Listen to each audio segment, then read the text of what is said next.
Bonjour à tous et encore une fois, merci de me recevoir chez vous, de me recevoir dans votre maison ou à l'église et de pouvoir écouter une portion de l'Écriture. Merci encore à toute l'équipe qui travaille pour ça, Pasteur Paul et les autres.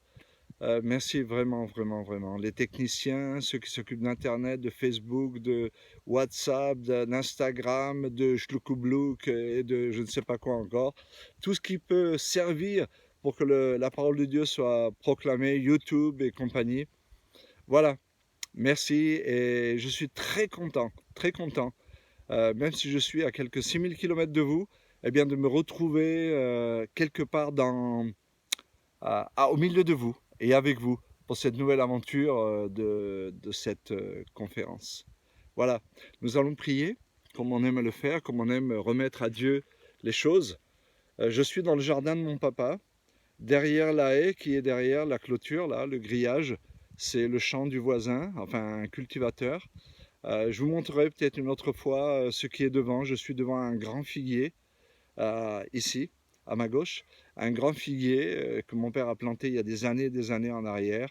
Et aujourd'hui, eh bien, il y a ce que je vous disais hier, la grâce bénissante, c'est-à-dire que ce figuier a grandi, mon père l'a entretenu, et aujourd'hui, il en mange des fruits, et il est très reconnaissant pour ça. Et moi, j'en profite aussi, bien sûr. Alors, on va prier, comme on disait, et puis on va demander au Seigneur de nous faire du bien. Seigneur, bénis ce temps. Merci pour cette provision, Seigneur, de pouvoir, de façon extraordinaire, de façon particulière, de pouvoir participer ensemble à cette conférence. Merci de toucher nos cœurs, de répondre à nos besoins. Seigneur, tu connais le fond de nous-mêmes. Et tu sais, Seigneur, mieux que n'importe qui, mieux que nous-mêmes, ce dont nous avons besoin.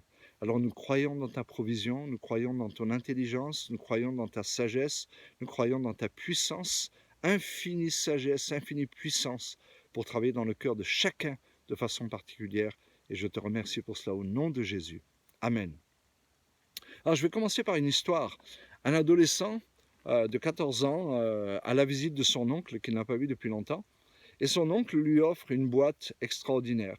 Elle est composée de différents modules, des parties indépendantes, mais qui, lorsqu'elles sont mises ensemble, produisent et permettent des expériences assez extraordinaires, des expériences chimiques, physiques, etc. Et donc, cet enfant eh bien, est tellement reconnaissant qu'il n'en finit pas, avec un grand sourire sur le visage, bien sûr, en tenant cette grosse boîte dans ses bras, de dire merci à son oncle, merci à son oncle. Et très rapidement, ses amis viennent à la maison, ensemble, ils vivent des choses extraordinaires, et tous sont emballés par cette boîte à merveille, cette boîte à expérience extraordinaire. Et on peut comprendre, c'était vraiment un cadeau vraiment formidable, vraiment formidable. Et puis, quelques 6 mois après, l'oncle repassant par là vient visiter son neveu et il lui pose la question, il dit alors, et cette boîte extraordinaire, qu'est-ce qu'il en est maintenant? Et le neveu dit, bon, mes amis ne viennent plus parce que il y a des pièces qui ont été cassées, il y a des pièces qui ont été abîmées, perdues aussi. Et puis voilà, bah, la boîte, elle est dans ma chambre. Des fois, je m'amuse avec. Des fois, je fais des petites choses. Mais bon, c'est plus comme avant. Pourquoi c'est plus comme avant?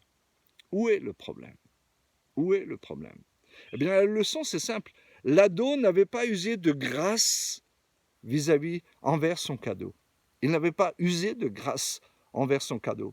Il n'avait pas usé de la grâce, comme on disait hier, de la grâce qui coûte quelque chose. Il avait gracieusement reçu, mais il n'avait pas gracieusement entretenu. Bien sûr, il avait toujours la boîte, elle était sienne, elle lui appartenait, mais elle ne le bénissait plus. Alors je le dis gravement, pourquoi? Parce que il y a des gens qui ont vécu quelque chose d'extraordinaire quand ils se sont donnés à Jésus. Ils ont fait une expérience merveilleuse. Et puis, quelques années après, quelques temps après, eh bien, tout cela a disparu. Oh, non pas le salut, non pas le désir d'aller à l'église, non pas l'amour pour les frères et sœurs, mais on dirait que la bénédiction qui était rattachée à la grâce, elle ne trouve plus de terrain pour s'exprimer. Elle ne trouve plus de terrain pour se présenter et dire « c'est pour ton bien, c'est pour ton bien ». Et vous savez, dans Acte 20, verset 24, l'apôtre Paul dit quelque chose d'extraordinaire. Il dit « Mais je ne fais pour moi-même aucun cas de ma vie comme si elle m'était précieuse. » Vous entendez? Je ne fais aucun cas de ma vie comme si elle m'était précieuse, pourvu que j'accomplisse ma course avec joie et le ministère que j'ai reçu du Seigneur Jésus, d'annoncer la bonne nouvelle de la grâce de Dieu. Comme je le disais juste un peu avant, on a tous reçu quelque chose d'extraordinaire. L'apôtre Paul a reçu quelque chose d'extraordinaire. Les apôtres ont reçu quelque chose d'extraordinaire. Tous les chrétiens, tous les hommes nés de nouveau ont reçu quelque chose qu'on ne connaît même pas véritablement maintenant. On en voit des petites bribes, il y a un peu de voile qui se lève, waouh, et on dit c'est trop, quoi. Heureusement que Dieu ne lève pas le voile tout de suite, parce que dans notre imperfection et dans notre faiblesse, nous pourrions être troublés peut-être. Et peut-être même on ne résisterait pas, on mourrait même de voir tout ça.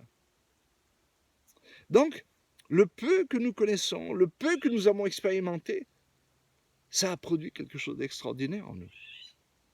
Mais voilà que quelque temps après, pour certains, ça va vite malheureusement, pour d'autres, ça prend plus de temps, des années, 10 ans, 20 ans, 30 ans, puis tout à coup, il y a quelque chose qui change. Quelque chose qui change. Vous savez, quand vous entendez les gens qui disent « Oh, j'ai assez donné ». Qu'est-ce que ça veut dire, ça? J'ai assez donné. En d'autres termes, je vais vous dire ce que ça veut dire. Ça veut dire, il fut un temps, ma vie ne m'était pas si précieuse que ça.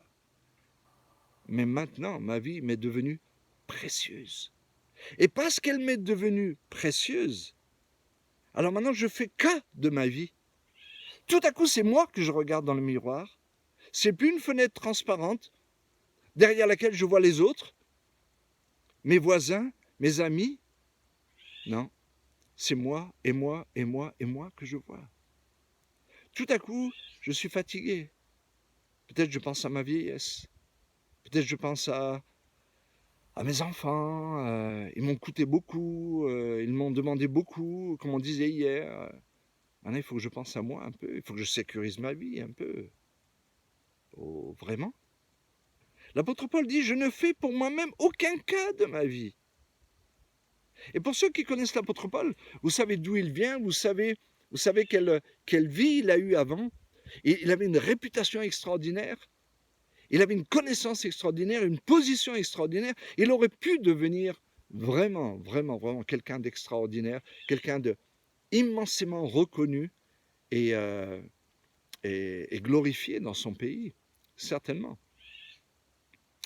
De toute façon, j'aimerais vous dire une chose, que vous entreteniez ou que vous n'entreteniez pas votre salut, il vous appartient de toute façon. Mais dès le moment où on arrête de l'entretenir, eh bien, ce qui change, c'est qu'il ne produit plus ce qu'il produisait dans notre vie. Oh, le salut est toujours là, comme la boîte du cadeau, ou le cadeau même que l'enfant avait reçu. C'est toujours là. Mais il ne produit plus la joie. Il ne produit plus l'engouement. Il ne produit plus la dynamique spirituelle de dire « Allons-y, je m'en fous, je suis fatigué, c'est pas grave, on y va, on monte dans la voiture, on fonce, on y va, on va ici, on va là, on prend le bus, on va évangéliser, on va là, on veut voir des choses, on veut vivre des choses. » Ça, c'est la grâce qui coûte, mais qui, lorsqu'on la vit, en fait, on a l'impression qu'elle ne nous coûte rien du tout. Vous savez, aimer sa femme, oui, sur le coup, on a l'impression que ça pourrait coûter quelque chose, mais au bout du compte, on se dit, mais non, j'ai juste investi. Ça ne me coûte rien. Aimer ses enfants, mais c'est un privilège, c'est une grâce que d'aimer ses enfants. C'est une grâce que de s'asseoir avec eux. C'est une grâce que même de leur demander pardon si on s'est trompé. Si on a été injuste avec eux. C'est une grâce. C'est la grâce qui coûte et qui construit. c'est la grâce qui bâtit. La grâce qui coûte, c'est la seule qui peut bâtir. C'est la seule. Et l'apôtre Paul dit, je ne fais aucun cas de ma vie comme si elle m'était précieuse, pourvu que j'accomplisse avec joie ma course, la course dans laquelle Dieu m'a lancé. Allez, cours, Paul, cours, ne t'arrête pas. Et le ministère que j'ai reçu du Seigneur Jésus, qui est d'annoncer la bonne nouvelle de la grâce de Dieu. Et nous avons tous reçu ça. Nous avons tous reçu ça à des degrés différents. Donc, le principe est toujours le même. Entre conjoints, la grâce qui construit, la grâce qui coûte, si elle n'est pas opérante, eh bien la grâce qui bénit ne sera pas au rendez-vous. Oui, vous êtes mariés, oui, vous avez le droit, oui, vous avez des privilèges, oui, on vous appelle monsieur un tel et madame un tel, oui, on voit vos enfants, oui, on voit votre famille, oui, peut-être vous avez une maison, oui, peut-être vous avez un grand travail. Mais qu'est-ce que vous bâtissez? Et avec quelle grâce baptisez-vous? Entre amis. Pourquoi il y a des amitiés qui se cassent très vite? Parce qu'elles ne sont pas basées sur la grâce charis ou l'amour agapé. Elles ne sont pas basées là-dessus. Elles ne coûtent pas grand-chose. Du moment que ça nous rapporte quelque chose, on est très content. Alors bien des chrétiens, bien des enfants de Dieu construisent avec ou par une grâce qui ne coûte pas beaucoup, voire même des fois le moins possible ou rien du tout.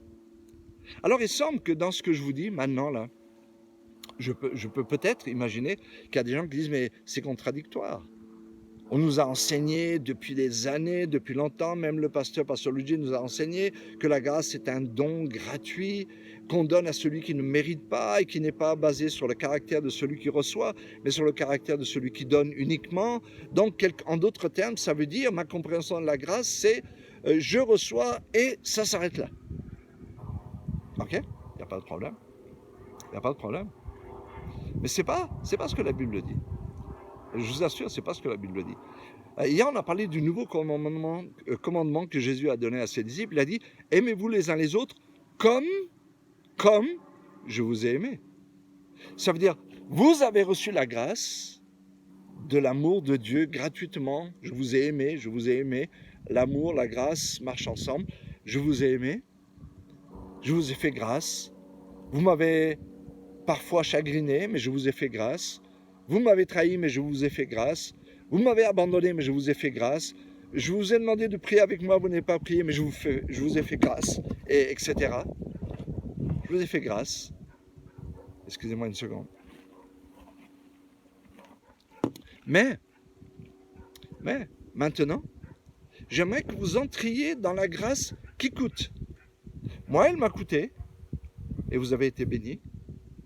J'aimerais maintenant que vous entriez dans la grâce qui coûte, parce que la bénédiction que je vous ai donnée, elle risque de ne plus vous satisfaire et de ne plus être aussi opérante qu'elle a été jusqu'à maintenant, simplement parce que il faut maintenant entrer, il faut que quelqu'un paye le prix pour bâtir quelque chose.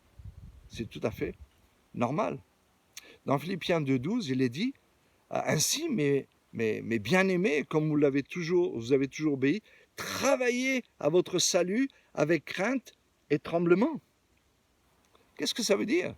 On sait qu'il y a des gens légèrement légalistes ou complètement légalistes qui veulent nous faire croire que une fois que tu as été sauvé, maintenant tu dois travailler pour garder ton salut, préserver ton salut et ne pas le perdre quelque part, ne pas l'abîmer. Mais dans ce cas-là, ce n'est pas la même chose que la boîte.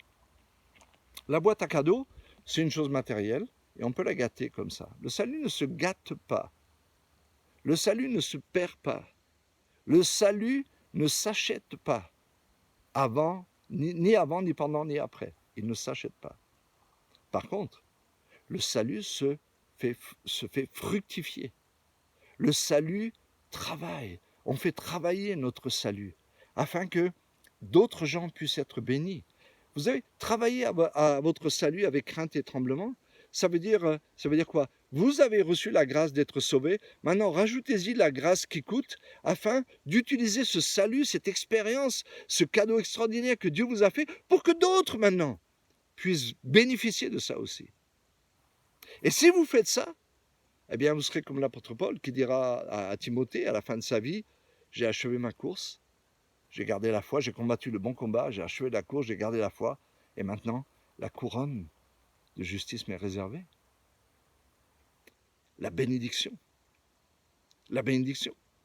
C'est assez extraordinaire que l'apôtre Paul, qui a été persécuté plus que n'importe quel autre apôtre, quelque part. Après, bien sûr, on sait qu'il y en a beaucoup qui sont morts rapidement, mais lui a été beaucoup persécuté. Eh bien, il regarde une bénédiction, comme une bénédiction, toutes ces choses-là. Comme une bénédiction. Il a été capable de voir la bénédiction de Dieu au milieu de ses épreuves lorsqu'il pratiquait la grâce qui coûte. Il allait à Athènes, il allait à Éphèse, il allait à Philippe, il allait à Corinthe, il allait à droite, il allait à gauche. Et partout où il allait, il est allé à Rome, on lui a coupé la tête. Mais pour lui, c'était des lieux de bénédiction parce que partout où il allait, il était accompagné par la grâce qui coûte quelque chose. Qui coûte quelque chose. Et mourir, il le dira lui-même. Il dira, mais mourir pour moi, c'est un gain. C'est un gain. C'est pas une perte. C'est pas une perte. Les choses avant étaient une perte pour moi, mais pas la mort, c'est pas une perte pour moi, c'est un gain. Un gain. Donc, il y a en effet, je le répète encore une fois, il y a l'appel de la grâce, il y a le coût de la grâce, et il y a la récompense ou la bénédiction de la grâce. Vous savez, si vous parcourez la parole de Dieu, vous allez vous apercevoir qu'il n'existe aucun exemple, dans la Bible en tout cas, de quelqu'un qui ait reçu un appel de Dieu sans avoir reçu la grâce pour le faire, mais en même temps, sans que ça lui ait coûté quoi que ce soit. Ce n'est pas possible. C'est anti-biblique. Ce n'est pas dans la pensée de Dieu. C'est dans la pensée des hommes. C'est dans la pensée des hommes. Et plus il monte en autorité, et plus il semblerait que ça doit me coûter le moins possible, mais me rapporter le plus possible. Si on est dans cette logique-là, dans les choses de Dieu, eh bien la bénédiction qui était préparée pour moi ne va jamais me toucher. Elle ne va jamais me toucher. Ah, où est la grâce qui coûte? Où est la grâce qui coûte? Si elle n'y est pas, l'autre grâce ne peut pas venir, ne peut pas se manifester. Elle ne peut pas. Oh, je peux me bénir moi-même, dans un certain sens. Je peux faire l'effort, travailler, trafiquer, mettre en ordre les choses pour que tout à coup ça me bénisse. Mais la bénédiction de Dieu n'est suivie d'aucun chagrin. Et c'est elle qui enrichit véritablement. C'est elle. Pourquoi? Parce que c'est vrai, j'ai reçu la grâce, l'appel de la grâce, l'appel d'être qui je suis par la grâce de Dieu. Dieu m'a sauvé par la grâce. Et puis, assez rapidement, on entre dans cette grâce qui coûte quelque chose. Et c'est seulement ceux-là qui prennent ce chemin étroit-là et qui coûte cher. Ça coûte cher. Seulement ceux qui prennent ce chemin étroit, maintenant, en retour, ils vont avoir la récompense, la bénédiction de la grâce, ce troisième aspect de la grâce. Si vous pensez à Noé, par exemple, Noé, par la foi, construisait un bateau, etc., etc. Ça lui a pris 100 ans, couper du bois, se faire moquer par les gens, travailler à construire un truc bizarre qui n'avait jamais existé pour une cause qu'on n'avait jamais connue auparavant non plus. La pluie n'était jamais tombée sur la terre. On savait ce que c'était l'eau montait du sol, mais la pluie n'était jamais tombée du ciel, la Bible dit. Et donc c'est bizarre, construire un bateau énorme comme ça, le déluge, la pluie qui va tomber du ciel, l'eau qui va tomber du ciel, c'est bizarre tout ça. Et pendant 100 ans, Noé a été non seulement un constructeur d'arches, mais un prédicateur, la Bible dit. Et pendant qu'il construisait son bateau, des fois il faisait une pause et il allait visiter ses compatriotes et il leur disait « je vous en supplie, croyez-moi, croyez-moi ». Et il se faisait moquer, renvoyer. On le traitait, on lui a donné sûrement toutes sortes de surnoms, de petits noms, de sobriquets, etc. Et puis sa famille aussi peut-être lui poser des questions. Mais papa, t'es sûr? Ça fait déjà 15 ans, ça fait déjà 20 ans, ça fait déjà 30 ans, ça fait longtemps. Ça fait longtemps qu'on essaye de construire ce bateau. Et on regarde tous les jours en haut, mais on ne voit rien tomber. Papa, t'es sûr? Et sa femme aussi, qui bien sûr, avec respect, lui disait le soir dans la chambre, mais chérie, t'es sûr? Tu sais, tes enfants n'osent plus sortir. On se moque d'eux aussi, et moi aussi d'ailleurs. Et lui disait, Dieu m'a parlé, Dieu m'a dit, il m'a fait la grâce de construire un bateau et on va être sauvés par ce bateau. Mais il m'a aussi demandé de payer un prix. Pas seulement le travail, qui est un grand prix, pas seulement tout l'effort, mais aussi de prévenir mes compatriotes, de prévenir tous ceux qui nous entourent, et de leur offrir aussi ce cadeau-là, s'ils le veulent. Et puis un jour, vous le savez aussi bien que moi, le déluge est venu, et Noé a eu cette bénédiction extraordinaire d'être celui avec sa femme et ses enfants qui recommence tout avec Dieu. Quelle expérience!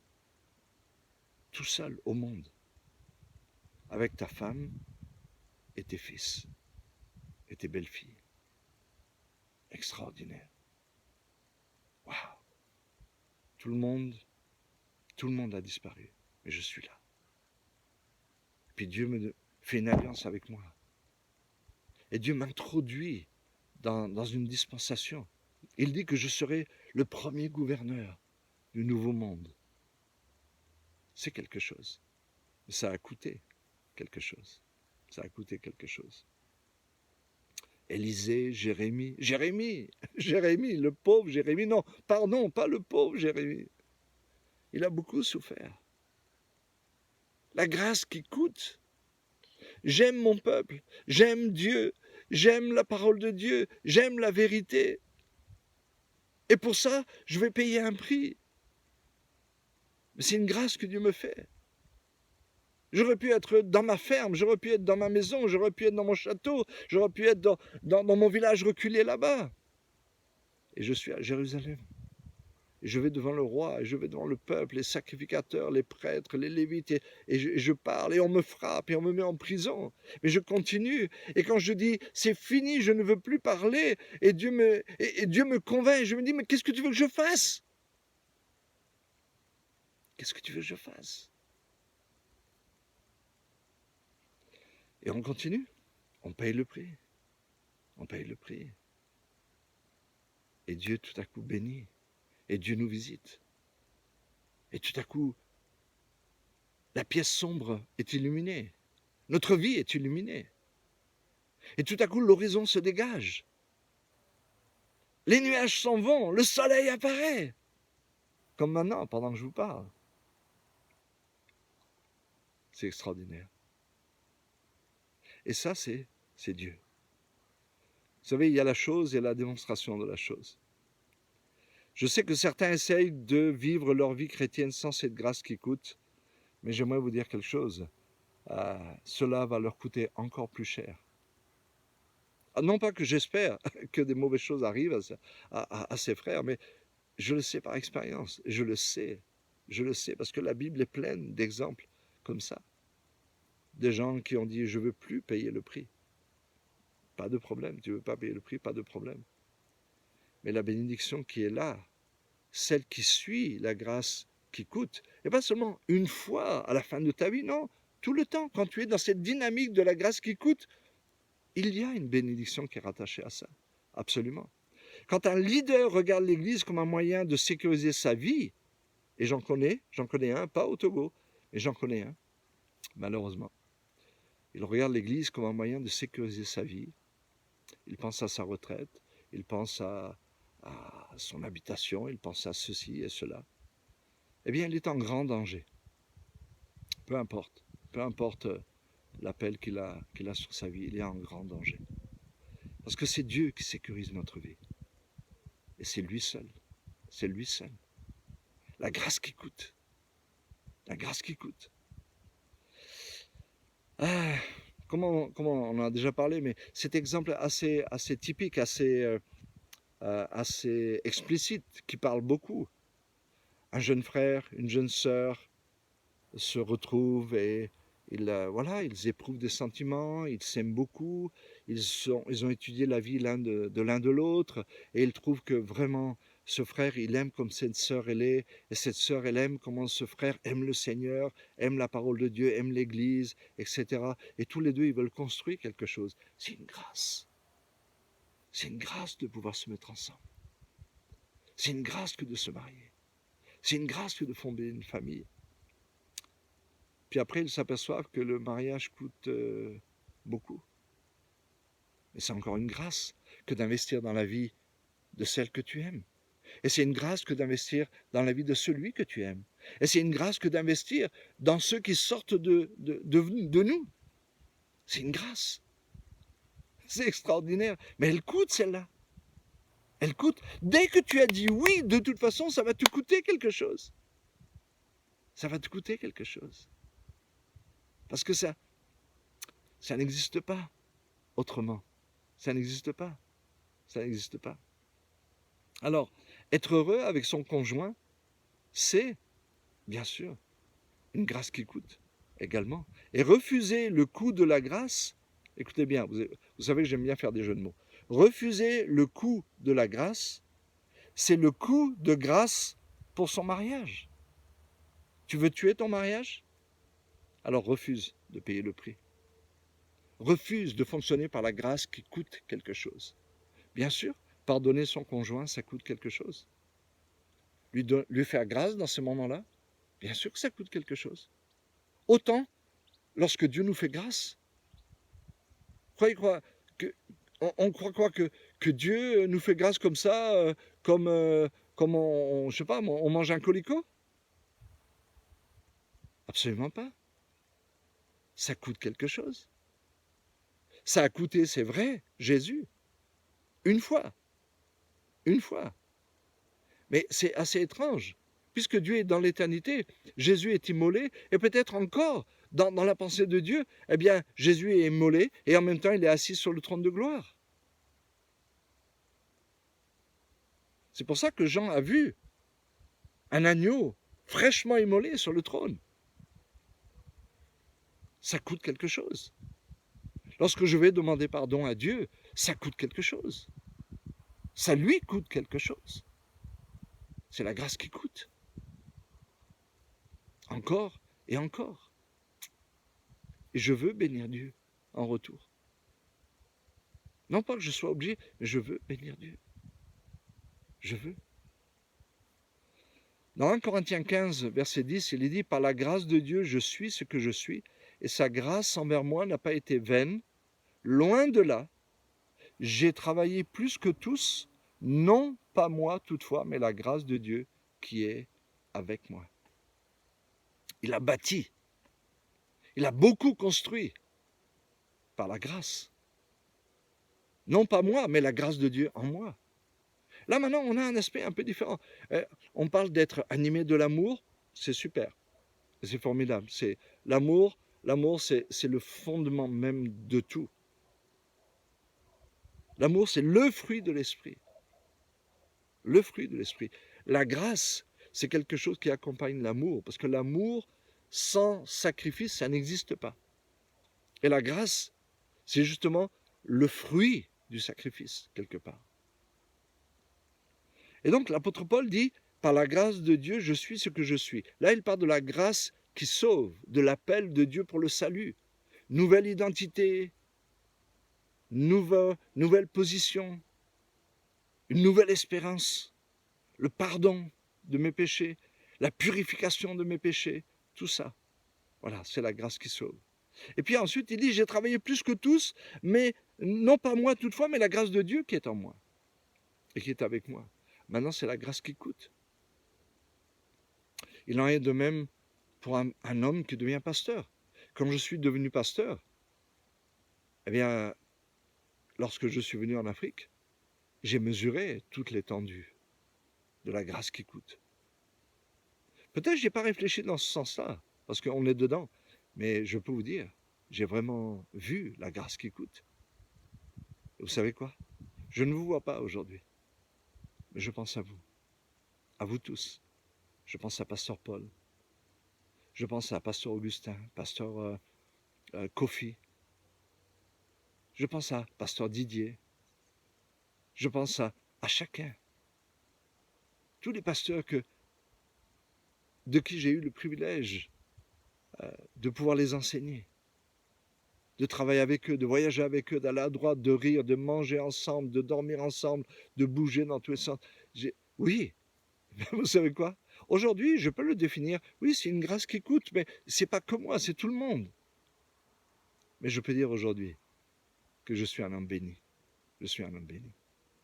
Alors je vous en supplie, ne zappez pas la grâce qui coûte.